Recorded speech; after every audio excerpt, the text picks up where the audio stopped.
So I am back for another review of Love After Lockup, Life After Lockup, Red Flags, and White Dresses, Season 5, Episode 44. If you're watching this, please be sure to like the video and subscribe to the channel. If you already have, thank you so much. All right, so I'm getting down. Yeah, I still got my Kamala pin on today. I'm here for it. All right, anyway. All right, let's just start with the dumbest of the dumbest. Well, actually, you know what? I can't say that because that competition is stiff on the show, but at least for this episode. Okay, so Bianca and Daniel.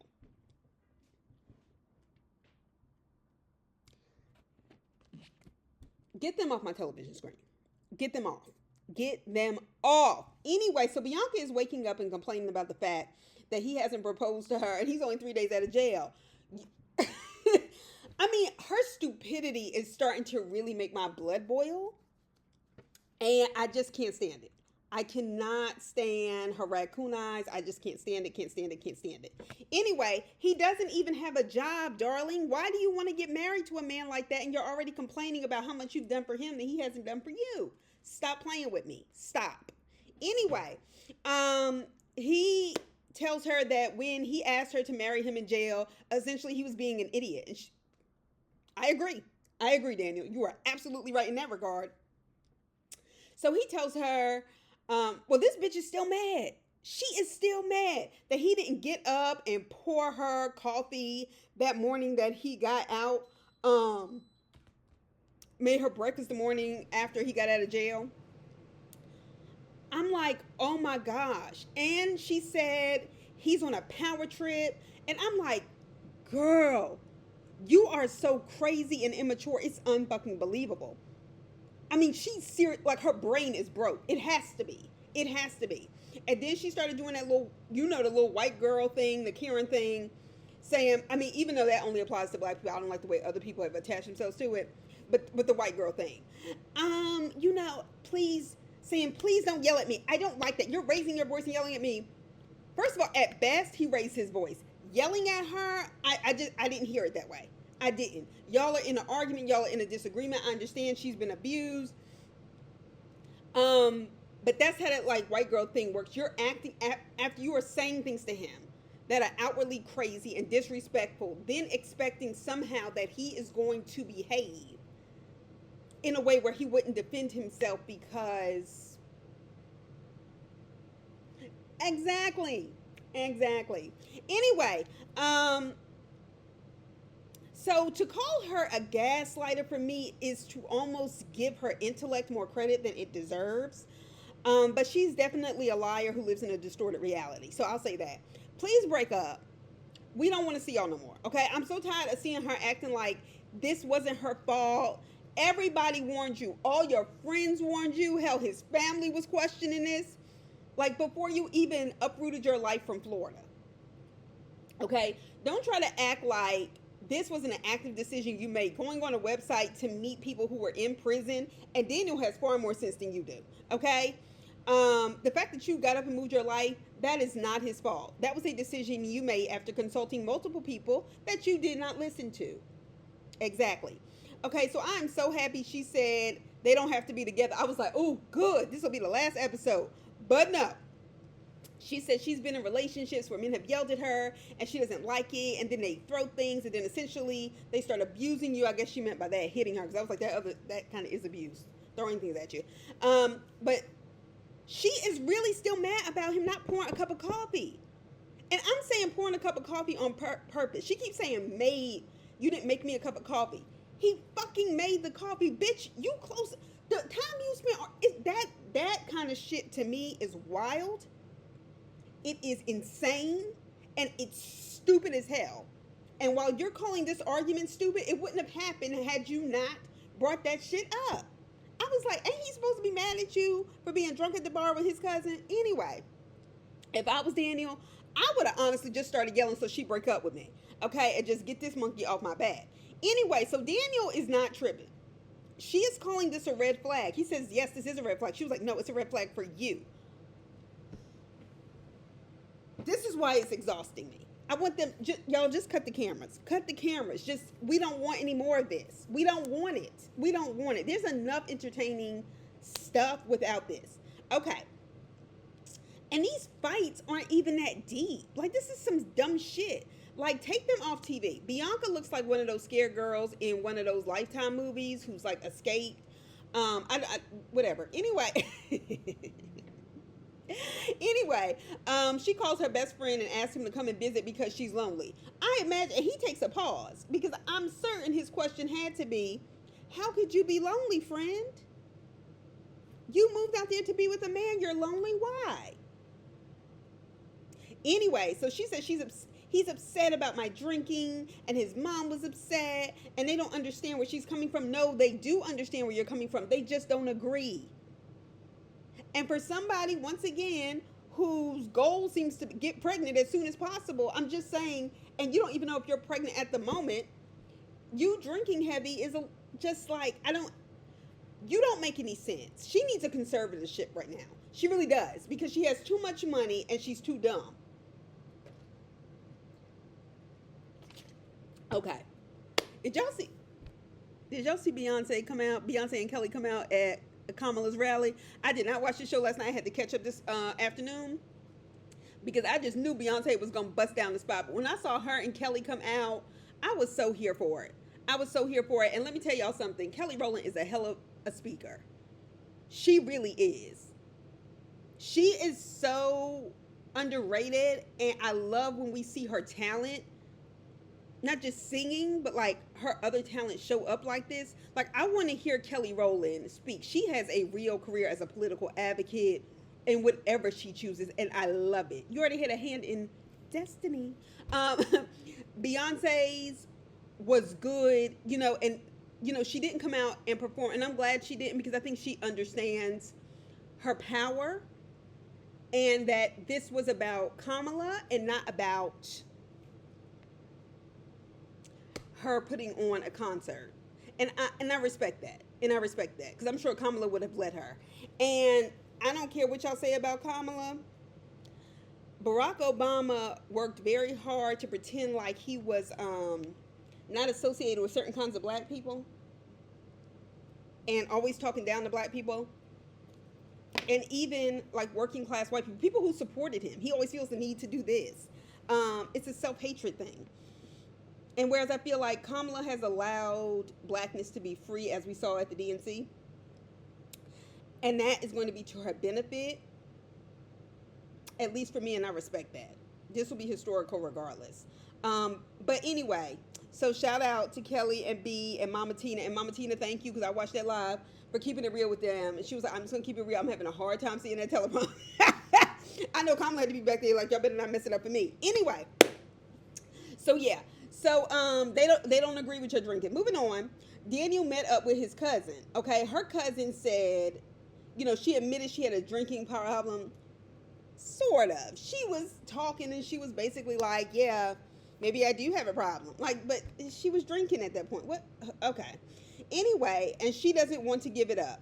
I think this so-called drinking problem is not that deep. I really don't. I think she's young and she drinks a lot, especially for white girls. I don't know what it is, but the ones in my experience have a tolerance level that I don't have and never had. People are just built different. Some people are just built different. So to me, this kind of looks normal, but like, especially for her age, I think it's being blown up a little bit too much. I realized that, he had problems, but y'all just don't need to be together. She said she was talking about their sex life to his cousin. Didn't I tell y'all that was stupid? I was like, why? First of all, talking to your homegirl about it is taking it a bit too far for me. Because you don't let nobody know with that, so then they can try to go get a piece. But anyway, he was pissed off, and he said, that's effed up. The cousin is kind of lying, though, because he encouraged that conversation. And he was like, yeah, well, I don't like having foreplay either. That's just the way men are. That wasn't the way I remember the conversation, the way he was relaying it to his cousin. Now, if I'm wrong, please tell me in the comments. Please tell me what you think about this in the comments. But he's given, I have a crush on her and kind of want to screw her, especially since I know they have money. Moving on. All right, Kimberly and Joey. Kimberly, you and Joey are individual clusterfucks by yourselves. And then y'all come together to make a bigger clusterfuck. And that clusterfuck kind of reminds me of that everlasting gobstopper in the Willy Wonka. That's the way I think of you all. And it's gonna blow and then you're gonna implode. Anyway, um, just my thoughts. So this is her third time wedding dress shopping, I guess, in her life for her three marriages. Okay, girl. White women stay get married. Let me tell you something. They can keep a ring. So Tatum, her cousin, her poor cousin. Oh my gosh, Tatum, you take one for the team, but just so you know, you don't owe that to her. You don't. You don't owe that to her. All right. She's better than me because my thing is all those people you had at your engagement party. You call me as your cousin and you slept with my boyfriend in high school and told me about it while you came to my nail shop while I was at work at my place of business. Fuck Kimberly and fuck Joey. If I was her, that's me. So she says she wants to look perfect for a man who has zero to offer. She didn't say that last part, but I'm saying it. So Tatum apologized for the way she left the engagement party, and that's nice of her because I guess she didn't want to be selfish. But I feel like, and you know, Kimberly said, you know, I'm sorry you felt that way, this, that, and the other. But my thing is, Tatum even just taking responsibility and seeming like a nice person who will put up with it regardless is why Kimberly takes advantage of her and why it's hard for people like Tatum to exist in the world because other people are just so not like that. All right? But she said the correct way is probably, and this is Kim talking, the correct way is probably to get married and then buy a house. But she was like, I'm impulsive. I was like, no shit, we can tell. Anyway, then she tells Tatum that first she has to get divorced. So Tatum looks a little confused. And I was like, well, maybe that's where your down payment went, to the lawyers on this house y'all trying to get. She must be getting some form of alimony. Otherwise, I just, in the process of watching this, of course, I was like, I don't get being divorced this close to the time you're planning a new wedding. I understand there are extenuating circumstances and people's different kind of setups, but it just seems to me, Kimberly, you're doing too much and not enough at the same time, and I don't like that. All right? But Kim is also a liar, so like, anyway. So she tells Tatum that she is technically still married. Yes, darling, you are. Tatum asked her, well, what has she been doing, to help along the divorce? And she said, well, I just thought after a year, I guess I'm presuming of not living together, a divorce would be granted because that's what happened the first time. She was like, now I'm looking this stuff up online and realizing that is not the case. Perhaps was it that your first husband took care of the paperwork and it was just kind of less of a thing for you and you got it in the mail and you agreed and went on? Because that's what it kind of sounds like. Anyway, I said, well, there goes my theory. I figured she had been paying a lawyer. But no, she's just been buying Joey cars and rims. Anyway, and so she's asking her, like, well, what does Joey think? And she was like, well, he's under the impression, essentially, that it will be over any day now. I think Joey will be relieved that he can't get married. He may not say it, but he will be. Anyway, yeah. So Tatum was like, you need a lawyer, like Monday. So that must be like, they must have been looking over the weekend or something. So she said, we have date night tonight. And so Tatum says, are you going to tell him? I was thinking to myself, no, she's been keeping this a lie the whole time. And she was like, I don't know. It's date night. You think I should? And she was like, I guess I should because I don't like when he keeps stuff from me. You being married and not having moved. Didn't she tell us that she was just waiting for her husband to sign the papers? That's why I figured her money was going to the lawyer. He's just refusing to sign. Apparently, it don't seem to be no papers. I don't have time for this foolishness. This is a problem you did not have to create for yourself. Then she said that Joey has been pushing for a DNA test, and Tatum's like, okay, so he's pushing for a DNA test. He's pushing for y'all to get married. Suppose he marries you and tries to take all your stuff. And I'm like, Tatum, this is where you don't know the whole story. Because as far as I'm concerned, at least for me watching it, y'all, once again, can put it down in the comments if I missed something. Kimberly also seemed to be pushing this marriage thing. So it's not like, to me, he's like alone in this. At least that's me. I I mean, it's possible, but she seems to have pushed this marriage too. And I don't think she wants to stop those child support checks if it's not him. Anyway, Teeny and Rob's on his way to work, which is good. Okay? He found temporary work. That's better than nothing. A piece of job is better than no job. And anyway, so he said it pays the bills for now. However, if you weren't trying to be the king of the castle from the gate and controlling Teeny and keeping her from working, this would not have been a problem. Okay? Teeny, go back to work. Just go back to work. Those kids are old enough that they can have a key to that house, lock the door when they get in from school. You give them don't you let nobody in, and you call me once you hear. You don't even go to play outside till I get back. Okay, so he tells her, she needs to get a job.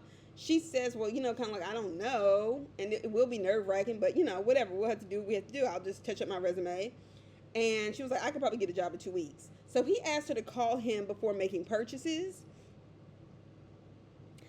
I'm just going to be honest, and this was from the gate, and this is what I was saying during Lockup.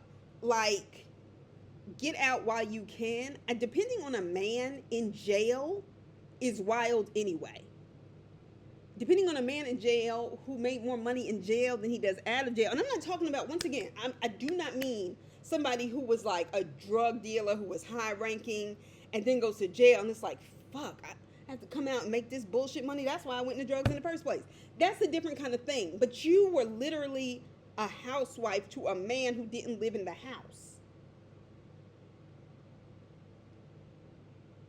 No, ma'am. Bad decision, bad example for your kids. And I do think Teeny wants the best for her kids, but I do think this choice in a partner, whether you like Rob or not, it's not a good example, especially for kids and that's not their father. You know what I mean? Like, it's neither one of their fathers. Anyway, so she tells him that she bought a water park pass for $250 and it's cheaper than taking them to the water park every day or the arcade every day. And I was thinking to myself, Teeny, yeah, you're trying to find something to tire them out. Teeny, it may be cheaper, but why didn't you use more appropriate examples? Because taking your kids to the water park and to the arcade every day during the summer is a sure way for their brain cells to dry up. Like, why didn't you say, oh, it's cheaper than camp?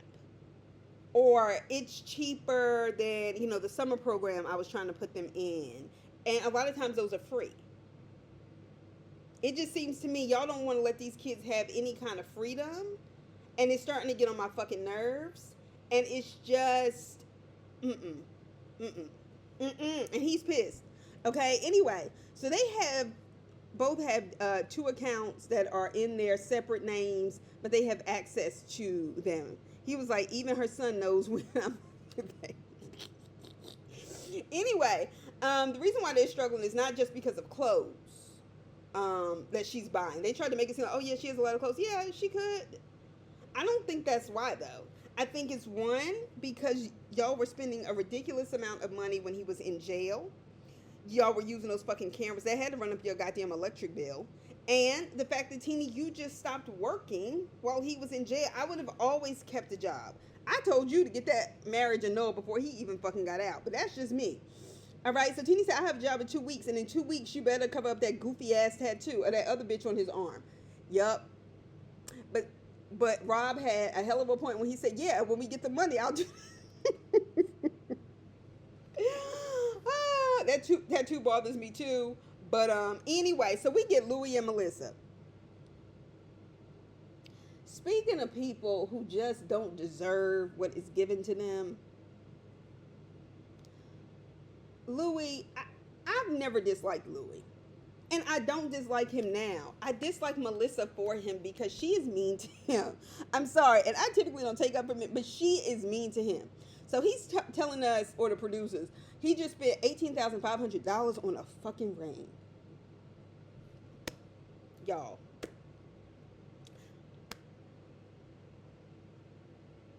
That's something rich people do. Okay?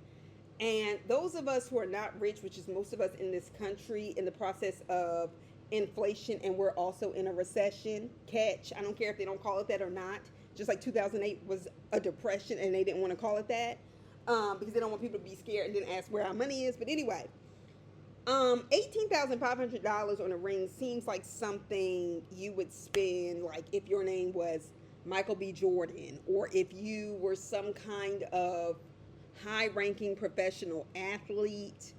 And to me, that would still be excessive. That would still be a lot of fucking money. It's just like, okay, girl. Anyway, then he's gonna ask her father for permission to marry her. He said he should have asked him first. He was like, because what if he says no? Then what? I was like, you take that ring back and get your fucking money back from that jeweler, that / used car salesman that conned you out of it. Anyway, so it's Melissa's father's birthday, and she said he lost a lot of weight, and he looks like skin and bones, and she hopes he starts to take care of himself better. He's 76. So he's an older man anyway. You ask your father how he's feeling, and he says, I'm not feeling good. He's basically telling her he's sick. That's when I feel like they should have said, you know what, Pop, we got to take you to the doctor. Okay, I know you don't want to, but we got to do it. But instead, Melissa, in your typical selfish way, your response is to start telling him to be nice to Louis today. I'm like, it's his birthday. He can cry if he wants to. Like, he don't have to be nice to nobody on his fucking birthday like that. But anyway, he tells her father that he wants to ask Melissa to marry her when they go to the bathroom or something. Her father, Ron, explains that he's very protective of his daughters, and maybe that's the Italian in me. And Louis was like, no, I think it's the father in you. Yeah, and I agree. And she is very independent and a hard worker. And he said, do you think you can keep up with her? And he approved the marriage. And I and he did what he was supposed to do as a father. He gave them a hard time for a minute. He said because he's been doing the right thing and just keep up the good work. And that was nice. He says Melissa hasn't had good relationships in the past. He said, but Louis is honest. And I was like, I don't know if Louis is honest or if Louis is just a bad liar and then by default has had to become honest because he just not the brightest. All right. Anyway, so Melissa screwed up ass, should I say, is looking at Joey's transformational videos for your health, okay, to help people get in shape as a way of making money. She then says now, after she's complained about him not making any money, she complained about the way he liked to make pizzas. She complains now that him doing what he's doing is essentially trying to get women, and she doesn't like the fact that he's around all these women. She is too insecure and crazy for me. Her and Bianca, she must have been Bianca in her 20s, because y'all on some fuck shit, okay? And she doesn't like the fact that he's training women. What the hell?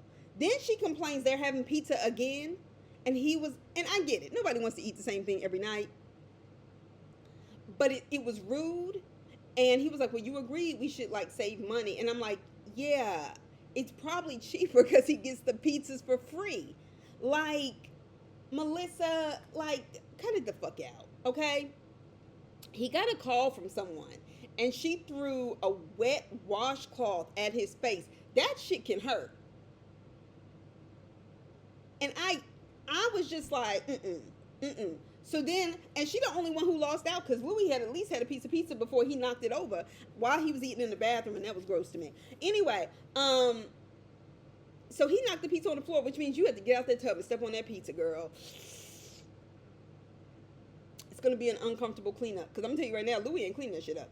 Anyway, so Brittany and Kira, I don't mean to laugh at them, but I'm just like, they just make very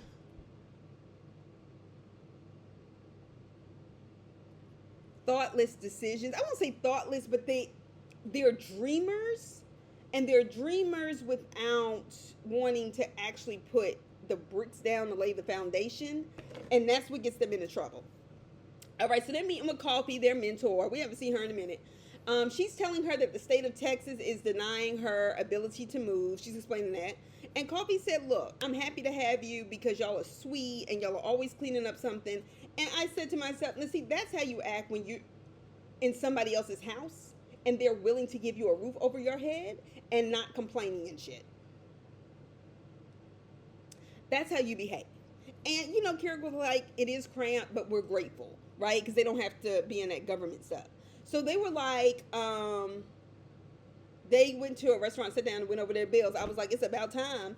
The money they have they've spent it crazily. Like, they make poor financial decisions. First of all, trade that Mercedes in and get you a Toyota. Because it don't look good to not have a roof over your head and driving around in a Mercedes. I thought that before Keurig even got out of jail, when we had love during lockup. So Keurig suggests they get married so she can be on the lease. And I was like, well, yeah, that makes sense. That's a good idea. They can get married, and because that seems to be what's holding them up. Or at least that was what was being explained to us. So Brittany calls her friend to go and look for wedding dresses because they're going to elope so they can get this done. So this will help. So she tells her homegirl, and she agreed that she always wanted a big wedding. And I don't know what it is with people, and this was just my thoughts as I was watching it, who have to have everything perfect before they go on with their lives. Now, I understand wanting the one-time wedding that's big and it's beautiful, but I was also thinking to myself, Keurig made this suggestion because that seems to be what's holding you up, right? And at the time, she hadn't talked to her PO or had a conversation with anybody about anything. So I'm still thinking, well, that does make sense. And if you have to elope and then have a ceremony later, if that means you can hurry up and get your life started in Texas, first of all, why did y'all choose Texas? I understand Houston as a city, but Texas as a state, which is known for taking back any laws that might give women rights, okay? It's like Georgia, it's like Louisiana, but Texas like tries to compete with who can be the most oppressive to black people and women, and God forbid a black woman. Anyway, so I was under the impression she can't move on with this next part of her life if they don't get married, right? Her friend probably knows more than we do, though, but the fact that she was calling Keurig controlling for this was a little off to me. I have to be honest, because I didn't feel like, who is it? You can leave it at the door. Sorry. Sorry. Calling him controlling for this was, I wasn't completely buying it, because I remember Love During Lockup, I kind of felt that way. When he first got out, I kind of felt that way, but in this situation, I just didn't see it like that. I just didn't at first. And I kind of don't see it like that now. So he said he wants to call his mom, because then we go back to him talking to Coffee. So he says he wants to call his mom, because he's already pissed her off by not moving when he said they would, okay? So he was like, I know we agreed to keep it secret, but I just don't feel like my mom deserves that. And she was like, Tammy's different. And I do think Tammy's different. I think Tammy would be very understanding. But I think it would be worse if she didn't know. It'd be worse if she didn't know.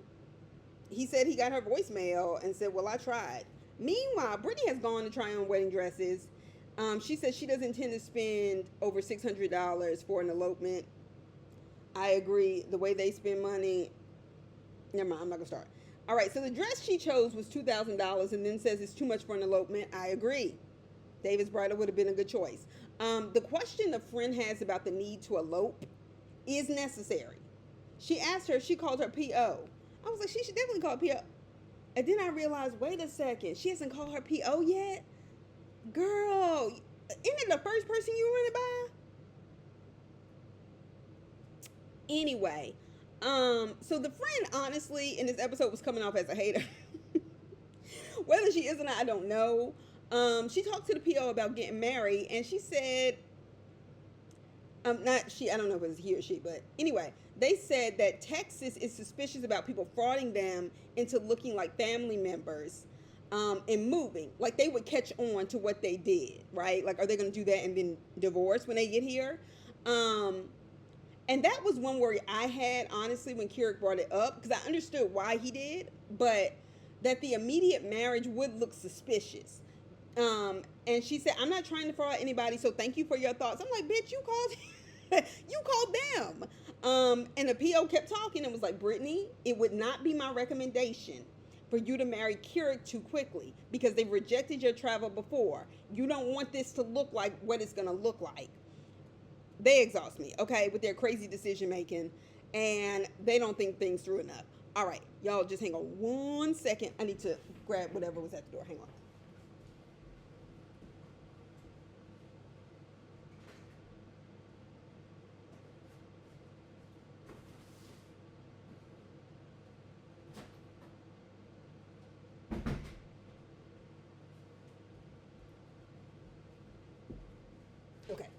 sorry, Amazon, I hate the way they knock. They all aggressive and shit, like they're the police.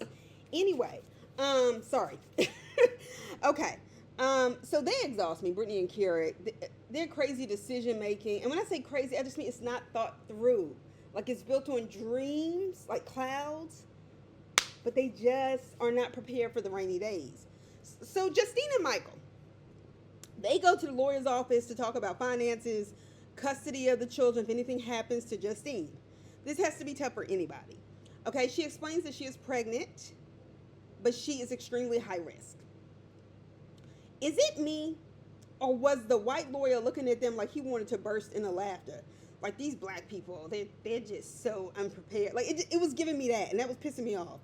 So Michael and Justine are still not on the same page. He is asking her, what is he supposed to tell their daughter? You know, if something happens to her, or happens during the pregnancy, she was like, save the baby, don't worry about me, to make sure the baby survives.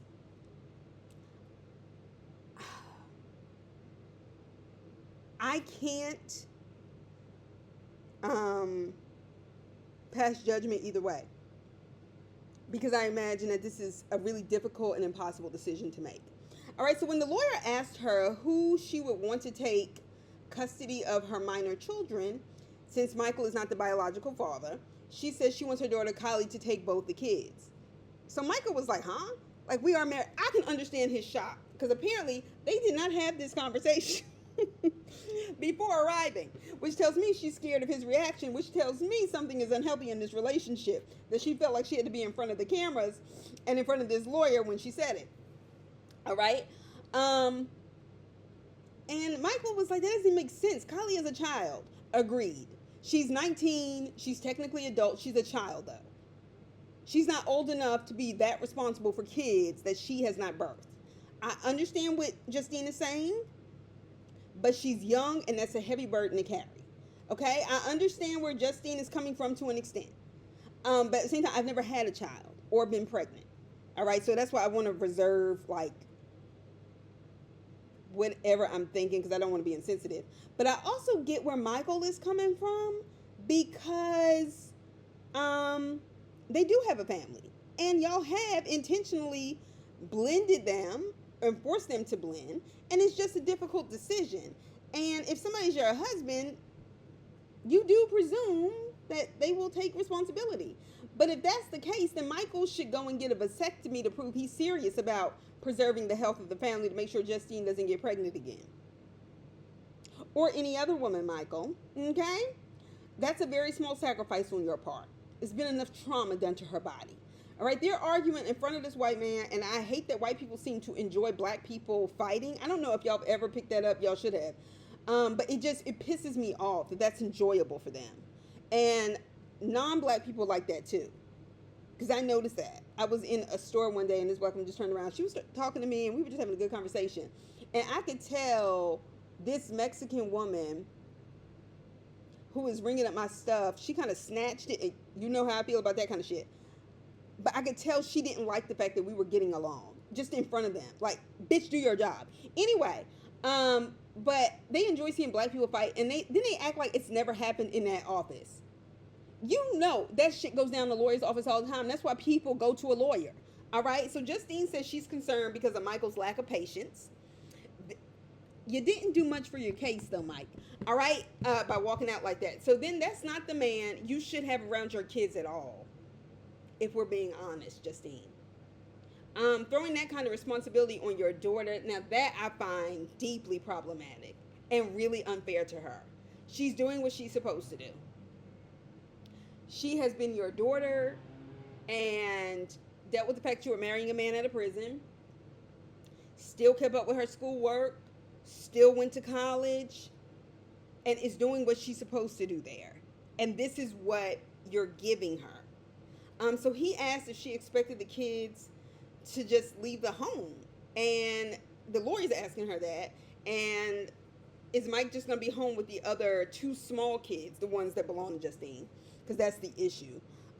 He said that her and Mike would, maybe the best decision is for Mike and Kylie to have a co-guardianship. He says, which means that both Kylie and Michael could go to school for the kids. They could speak to the doctors, like they could serve as the guardians and take care of important stuff. But Mike would still be the patriarch of the family. I didn't like the use of that word. I didn't in that regard, and I understand what it means. But he could have just said, in this way, he is still the head of the family there, and for the big things, you have a experienced adult.